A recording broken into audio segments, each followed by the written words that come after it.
देश भर में कोरोना वायरस का कहर बरकरार है। वहीं केरल में कोविड मामलों में बढ़ोतरी देखी जा रही है। देश में कोरोना संक्रमण की तीसरी लहर केरल के जरिए दस्तक देगी। ये सवाल इसलिए उठने लगा है कि देश में पिछले 7 दिनों से आए कोरोना के मामले आधे से अधिक केस केरल में दर्ज हुए हैं।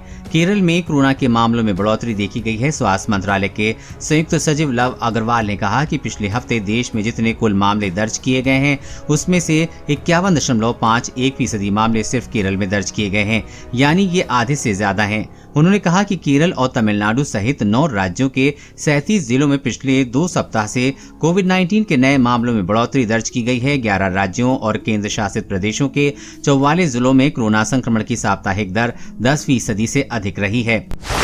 कोरोना की रिकवरी रेट 97.45% है। लव अग्रवाल ने कहा कि पिछले 24 घंटे में देश में 28,204 मामले दर्ज किए गए हैं। पिछले कुछ दिनों से 40,000 के लगभग मामले प्रतिदिन दर्ज किए जा रहे हैं, उसमें कमी आई है। इसके साथ ही उन्होंने कहा कि देश में अब सक्रिय मामले यानी कि एक्टिव केस 4 लाख से भी कम हो गए हैं। देश में अब 3,88,508 एक्टिव केस हैं। रिकवरी रेट लगातार बढ़ रहा है। अब रिकवरी रेट 97.45% है।